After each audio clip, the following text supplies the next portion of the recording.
오늘 말씀의 제목은 마태가 세관에라는 제목으로 말씀을 나누겠습니다. 마태가 세관에. 이 본문의 말씀은 이번 주에 우리가 읽었던 시대의 소망에서 함께 나누었던 말씀이고요. 성경 본문은 마태복음 9장 9절에서 가져온 말씀 제목입니다. 제가 읽겠습니다. 예수께서 그곳을 떠나 지나가시다가 마태라 하는 사람이 세관에 앉아 있는 것을 보시고 이르시되 나를 따르라 하시니 일어나 따르니라. 이번 한 주일 동안 저는 이 성경 말씀을 보면서 마태가 세관에라고 하는 이 두 단어가 저에게 많은 생각을 하게 하는 단어였습니다. 그래서 오늘 이 시간에 그 말씀으로 마태가 세관에라는 말씀으로 함께 말씀을 나누려고 합니다. 이 사람의 이름이 뭐라고요? 네, 다 그렇게 대답하시는 게 당연합니다. 당연히 이 사람의 이름은 마태죠. 그는 사복음서의 맨 첫 번째 책이고 또 신약 성경의 첫 번째 책인 마태복음을 기록한 사람 마태입니다. 마태는 마태복음에서 자신을 마태라고 기록하기 때문에 우리가 다 마태라고 말하는 것이 마땅합니다. 그런데 정말 이 사람의 이름이 마태냐? 아닙니다. 이 사람의 진짜 이름은 따로 있어요. 똑같은 사건을 세 성경 기자가 같이 기록하죠. 마태, 마가, 누가 이렇게 세 명이 같은 사건을 기록하기 때문에 이 세 권을 공관복음이라고 말하는데, 마태가 부름받는 이 장면을 마태가 기록했을 뿐만 아니라 마가, 누가도 기록합니다. 먼저 마가의 기록 보겠습니다. 또 지나가시다가 알페오의 아들 레위가 세관에 앉아 있는 것을 보시고 그에게 이르시되 나를 따르라 하시니 일어나 따르니라. 마가는 그를 뭐라고 불러요? 레위라고 부릅니다. 알페오의 아들, 그의 아버지 이름까지 거론하는 걸로 봐서 이 마가는 아버지도 아는 것 같아요. 그렇죠? 아버지의 이름을 기록한 것은 이 기록이 그의 개인적인 기록임에 틀림없다는 사실을 우리에게 보증해 주고 있습니다. 그는 알페오의 아들 레위. 게다가 또 한 권의 책 누가복음에는 뭐라고 기록했는지 보시죠. 누가복음에는 이렇게 기록했습니다. 그 후에 예수께서 나가사 레위라 하는 세리가 세관에 앉아 있는 것을 보시고 나를 따르라 하시니. 마태를 제외하고 마가나 누가는 다 이름이 뭐라고 적었어요? 레위라고 적었습니다. 레위라는 이름이 진짜 이름일까요? 마태라는 이름이 진짜 이름일까요? 레위가 진짜 이름입니다. 이유가 있습니다. 왜 그런가 하면 우리 성경에는 레위라 하는 이렇게 되어 있고 영어 성경에는 named 레위 이렇게 되어 있으니까 레위라고 부르는 이런 뜻으로 보이지만 원어는 이렇게 되어 있습니다. 지금 보시는 것이 원어인데요. 루이스 오노마라는 단어입니다. 무슨 뜻인가 하면 루이스가 레위라는 이름이고 오노마가 이름이라는 말입니다. 그러니까 원어 성경에는 명확하게 이렇게 되어 있어요. 레위라는 이름을 가진 사람이 세관에 앉아 있었다. 그러니까 이름이 뭐예요? 레위가 확실히 맞습니다. 그런데 마가나 누가는 다 그의 본명인 레위라는 이름을 적었는데 정작 본인만 레위라는 이름을 안 써요. 정작 본인은 뭐라고 불러요? 마태라고 부르죠. 그런데 이 본문도 우리 성경에는 마태라 하는, 영어 성경에도 named 마테오 이렇게 되어 있지만 원어에는 이렇게 되어 있습니다. 제가 가끔 원어 얘기를 하는데 저도 성경을 공부하다가 이건 왜 그럴까 궁금해지면 답을 찾다가 못 찾겠으면 원어를 보면 답을 찾아요. 원어를 보는 게 송 목사는 원어를 정말 잘 알고 똑똑한 목사라 그런 것 같아가 아닙니다. 주석이나 컴퓨터 찾아보면 다 있어요. 여러분 핸드폰에 있는 베들레헴에도 원어 설명이 다 있습니다. 찾아보면 마태는 이 부분을 이렇게 기록했습니다. 마테오스, 레고 이렇게 기록했어요. 아까 이름이 뭐라고 그랬어요? 위에는 오노마라고 하는 게 이름이었잖아요. 그렇죠? 그런데 마태는 마태라고 하는 이름이라고 하지 않고 레고라고 적었어요. 레고는 이름이라는 뜻이 아니라 무슨 뜻인가 하면 말하다, 이야기하다, 부르다 이런 뜻입니다. 그러니까 마태는 마태라는 이름에 라고 말하지 않고 마태라고 뭐하는 불리워지는 사람이 세관에 앉았다 이렇게 기록하고 있어요. 왜냐하면 마태가 본래 이름은 아니기 때문에. 그러나 지금은 뭐라고 불리워요? 마태라고 불리우는 것입니다. 이게 이제 마태에 대한 그 이름에 대한 이야기입니다. 마태라는 뜻의 이름은 무슨 뜻이냐면 하나님의 선물이라는 뜻을 가지고 있습니다. 굉장히 좋은 이름이죠? 하나님의 선물. 그런데 제가 왜 이렇게 마태의 이름에 대해서 여러 PPT를 활용하면서 설명을 하느냐? 이유가 있습니다. 그의 본명이 뭐였다고요? 레위가 그의 본명이었습니다. 레위가 누구예요? 레위 하면 딱 여러분 머릿속에 그려지는 그림이 그림이 있습니까? 어떤 그림이에요? 그렇죠. 레위 지파 이런 그림들입니다. 레위는 여러분이 아시는 것처럼 레위 지파를 지칭하는 이름이고요. 레위 지파는 뭐 하는 사람들? 성전에서 봉사하는 사람들입니다. 모세, 아론 둘 다 레위 지파고요. 특별히 아론의 후손들은 레위 지파 가운데에서도 제사장 역할을 맡았고 그 외에 다른 레위 지파들은 성전에서 봉사하는 일을 맡았습니다. 예컨대 이런 일들입니다. 그들에게만 하나님의 거룩한 기물을 관리할 수 있는 특별한 사명이 주어져 있었습니다. 다른 사람들은 이렇게 성전에 들어와서 기물을 만지고 뭐 이런 거 해요, 안 해요? 이는 뭐 할 수 없어요. 그들에게 주어진 일이 아닙니다. 레위 사람들에게만 이런 특별한 사명이 주어져 있었습니다. 그들만 성전에서 찬양대를 할 수 있었습니다. 아무나 찬양대 하는 게 아니에요. 이 레위 사람들이에요. 레위 사람들. 레위 사람 지파 가운데에서 뽑힘을 받은 사람들이 이렇게 찬양을 부를 수 있었습니다. 레위 사람들만 성전을 지키는 일을 하거나 성전을 청소하는 일을 하거나 이런 봉사 누구만 했다고요? 레위 사람들만 했습니다. 여러분 화요일날 예배 끝나고 청소하잖아요. 우리 다 뭐예요? 우리 다 레위 사람이에요. 이 레위 사람들에게만 주어진 특별한 특권들, 특별한 직분들입니다. 레위 사람들만 하나님께 드려지는 거룩한 예배를 위해서 준비하고 필요한 것들을 마련하고 그런 일들을 레위 사람들만 할 수 있었습니다. 그러므로 레위 사람들은 이스라엘 지파 가운데서도 특별한 민족, 특별한 지파이고 특별한 사명을 가진 사람들입니다. 하나님의 거룩한 성물 가장 가까이에 있는 사람들이고 하나님께 예배하는 이 거룩한 일의 중심에 서 있는 사람들이 레위인들이었습니다. 이게 그들의 자리예요. 그런데 오늘 본문에 나오는 이 사람의 이름이 뭐라고요? 레위라는 것입니다. 레위. 왜 이 사람에게 이름을 레위라고 붙였을까요? 그냥 단지 이름만 그냥 레위라고 붙였을까요? 아닙니다. 레위라는 이 이름은 레위 지파의 독특한 이름이기 때문에 다른 지파 사람들은 레위라는 이름을 사용할 수가 없습니다. 오직 레위 지파 사람들만 이 이름을 사용해요. 그러나 그렇다고 해서 아무나 내가 레위 지파라고 해서 레위라는 이름을 사용하지는 않습니다. 좀 이상하잖아요, 그죠? 내가 레위 지파인데 내 이름을 레위라고 하는 거, 제가 은진 송씨인데 송은진 하는 거하고 비슷한 거고 그래요. 그런데 그의 아버지 이름이 뭐였죠? 알페오라는 아버지가 아들을 낳았단 말이에요.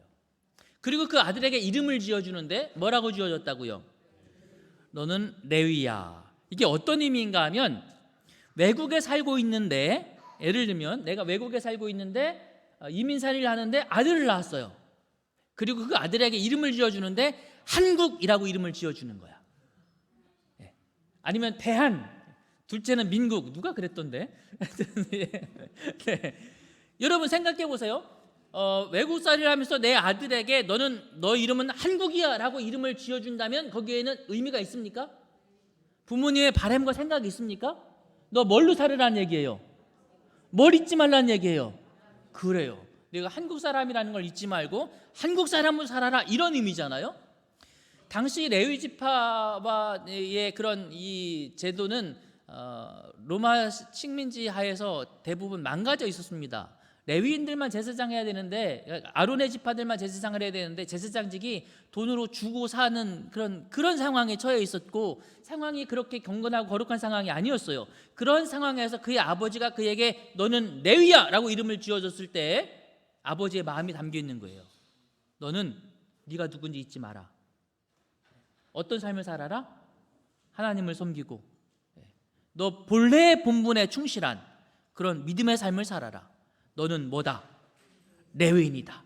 이게 아버지의 마음이었던 거예요. 그런 마음을 알기에 아마 마가가 알페오의 아들 레위 이렇게 기록을 했는지도 모르겠습니다.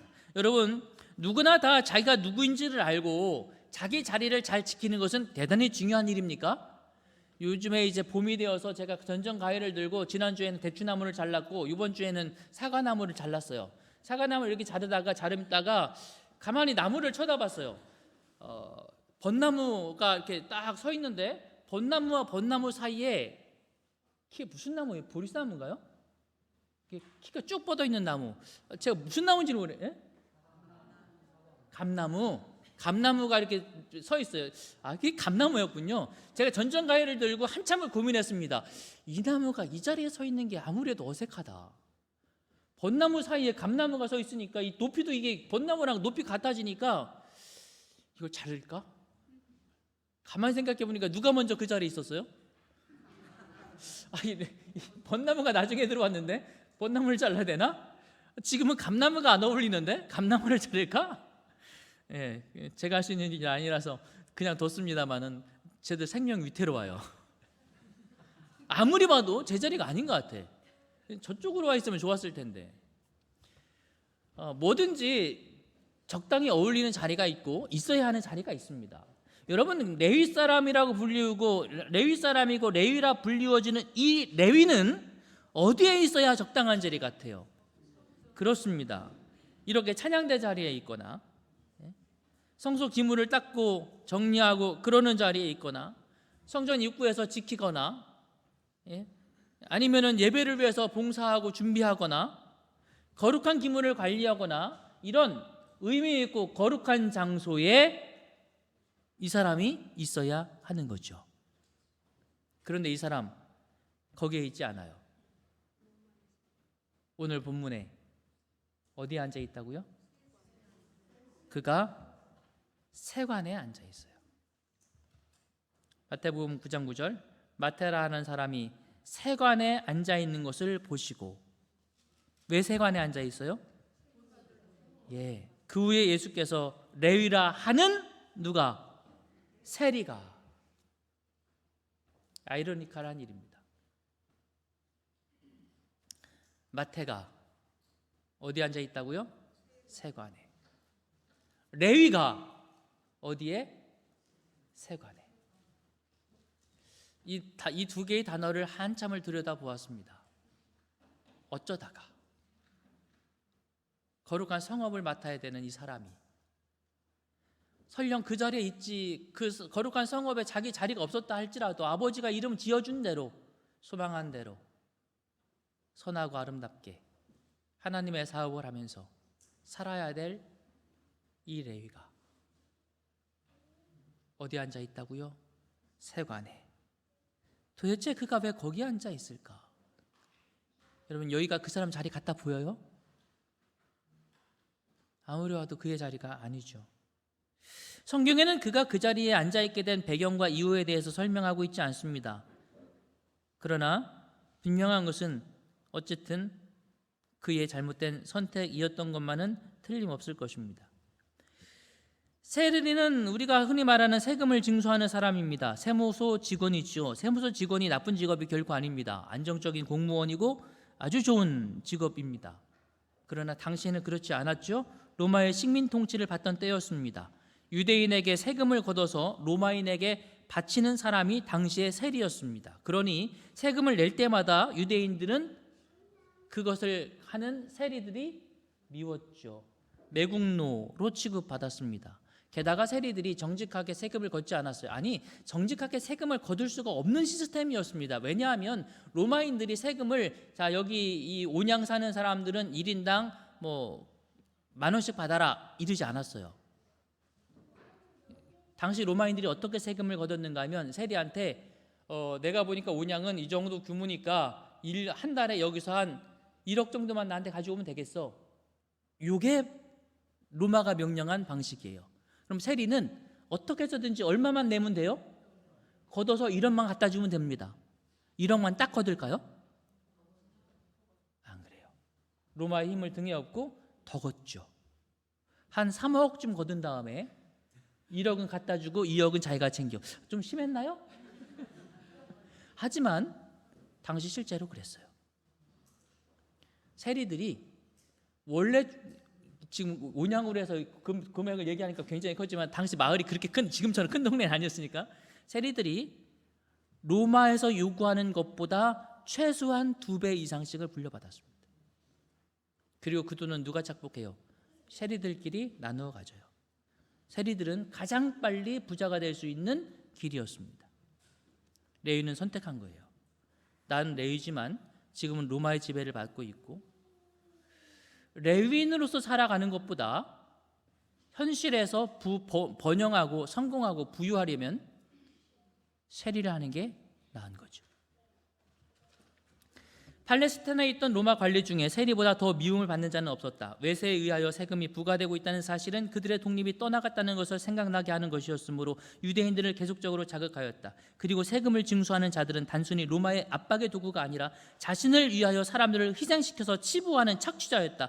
로마 사람들의 지배 아래 이 직책을 맡은 유대인은 국가의 명예를 배신하는 자로 여겼다. 그는 배신자로서 멸시를 받았고 사회의 가장 비열한 계층으로 분류되었다.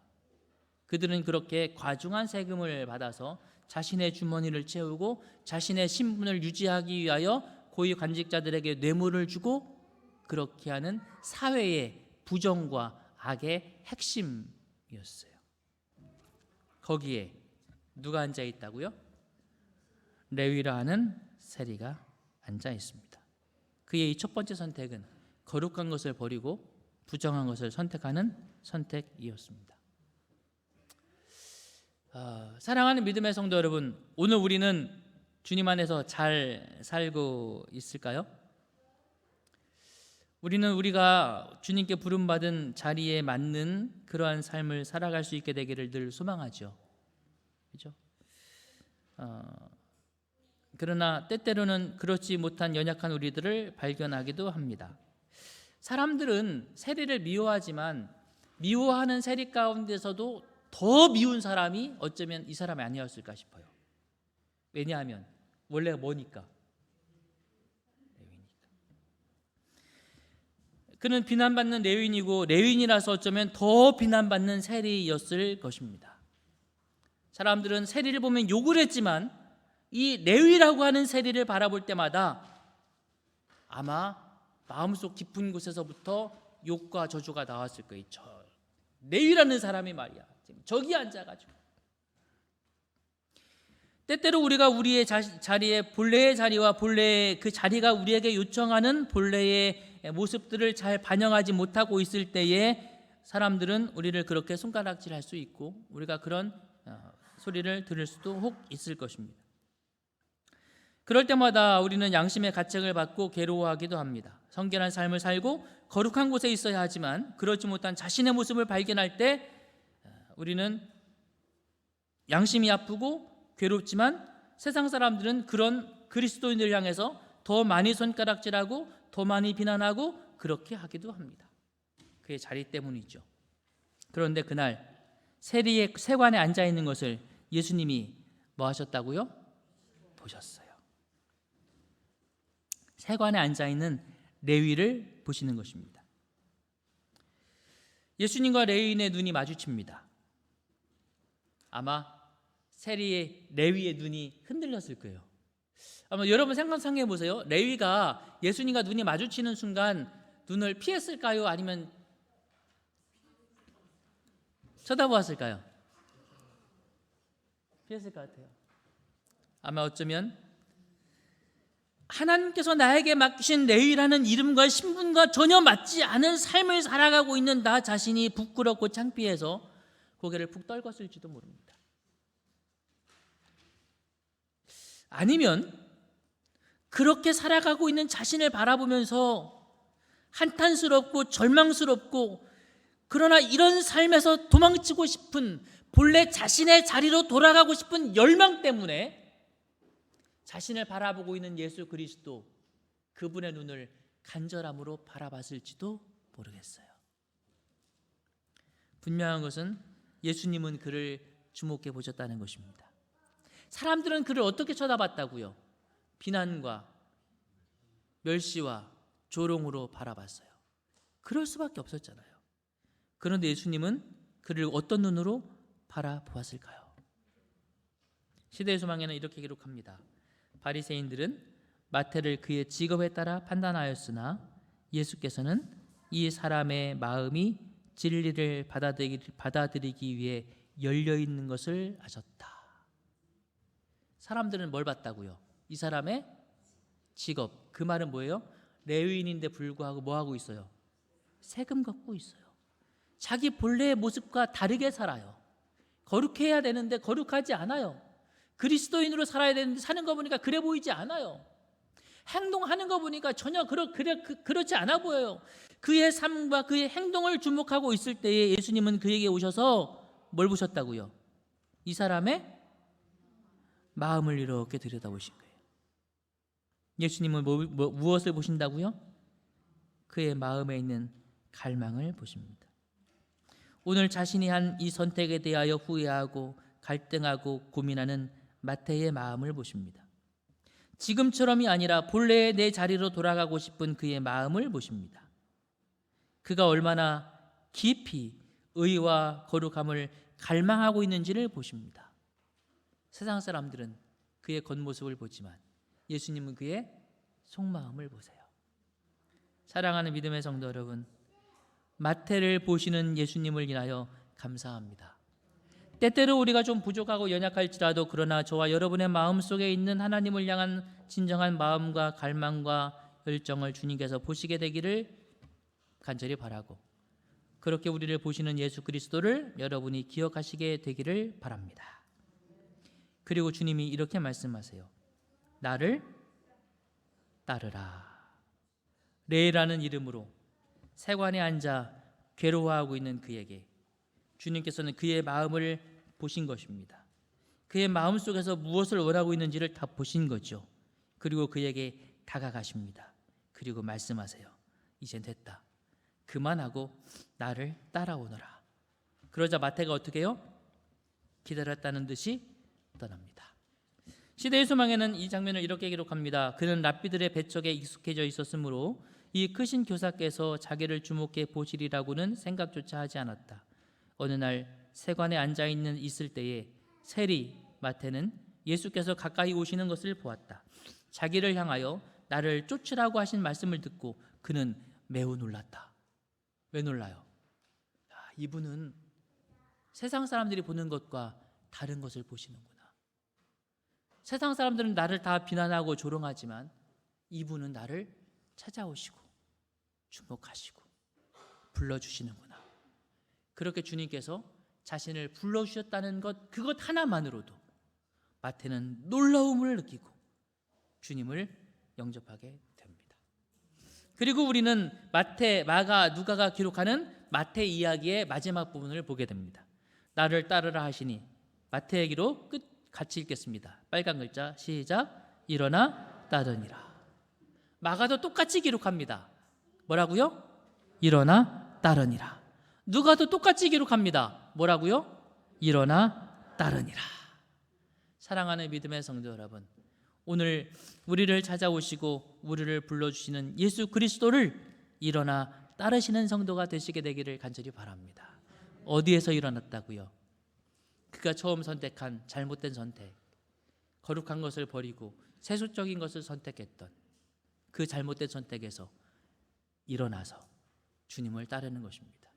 그가 그토록 처음에 얻고자 했던 세상의 부와 권력의 자리를 버리고 일어나서 이제는 가난할 수도 있고 고통당할 수도 있고 힘들 수도 있지만 나를 부르시는 예수 그리스도를 향하여 일어나 따르는 두 번째 선택을 하게 됩니다. 레위라는 세리가 그곳에 앉아 있었습니다. 그러나 이제 그는 그곳에서 일어나는 거죠. 사랑하는 믿음의 성도 여러분, 주님은 오늘도 우리를 향해서 주님의 거룩한 자녀로 살아가라고 부르십니다. 세상의 것에서 하나님의 거룩한 것으로 우리의 삶의 방향을 옮기라고 부르십니다. 우리의 관심이 하나님을 향하라고 우리를 부르십니다. 사랑하는 믿음의 성도 여러분, 우리가 마태처럼 일어나 주님을 따르는 성도들이 되시기를 간절히 바랍니다. 사실 마태, 마가, 누가복음의 마태에 대한 이야기를 비교해서 읽다 보면 누가가 좀 너무 자세히 기록해서 좀 잔인해요. 마태가처럼 마태라 하는 사람이 그냥 자연스럽게 넘어갈 수 있잖아요. 마가가 알페오의 아들 레위, 여기도 괜찮는데 누가는 레위라 하는 세리 이렇게 기록해서 이 당시 레위라는 세리, 이 사람의 상황이 어떤 상황인지를 가장 적나라하게 묘사한 사람이 누구예요? 누가예요. 레위면서 세리였어 이렇게 말이죠. 근데 이게 누가가 그렇게 기록하는 게 이 사람을 비난하고 책 잡기 위해서가 아니에요. 누가는 레위라는 세리라고 가장 명확하게 그의 과거의 형편을 설명하지만 그의 나중 형편을 마태나 마가보다 더 잘 설명합니다.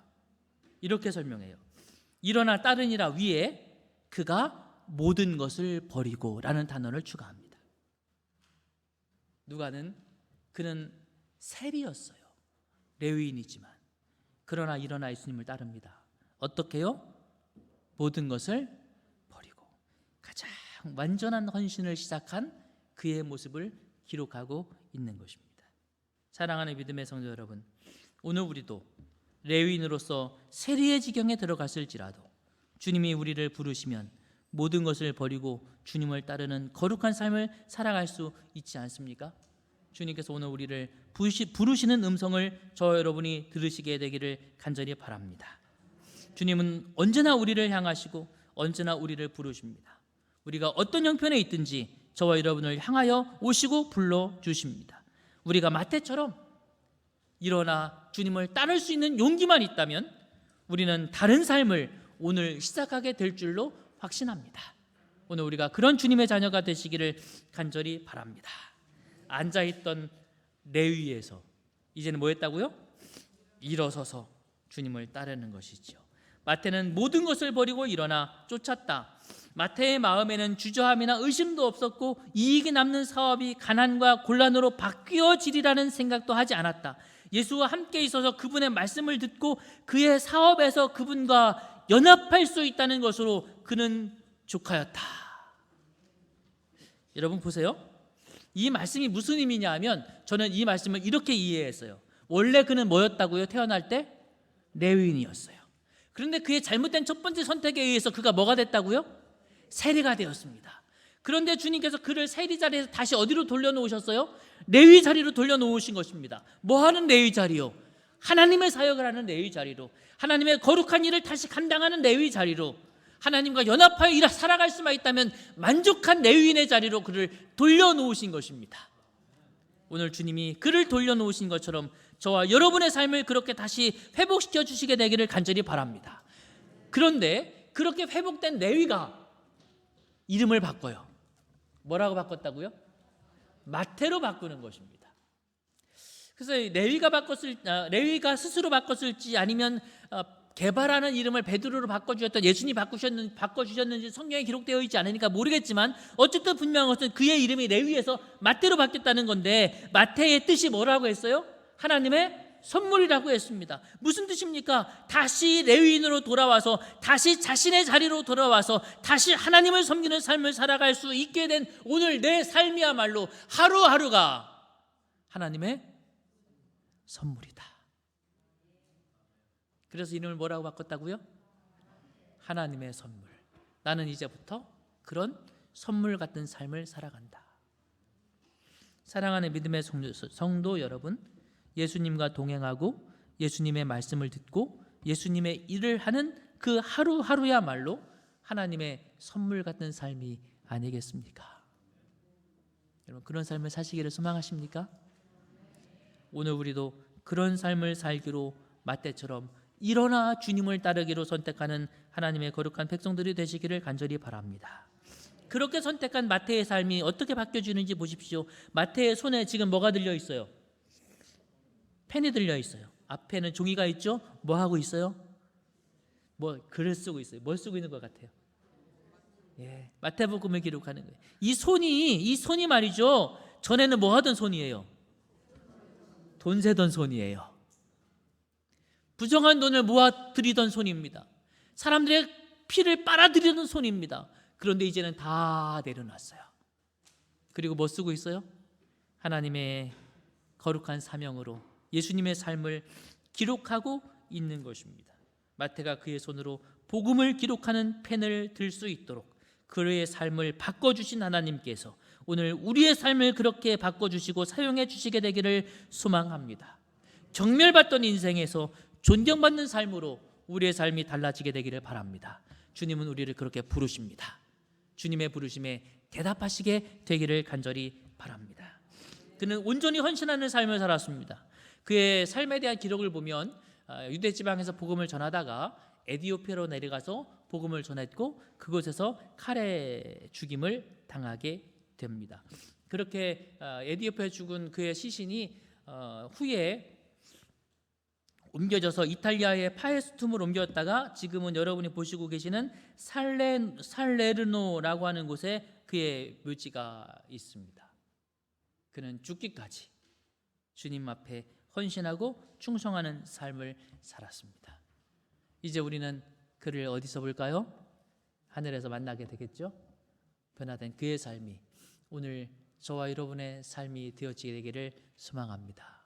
부족해도 오늘 우리를 찾아오셔서 부르시는 주님의 음성에 대답하시게 되기를 간절히 바랍니다.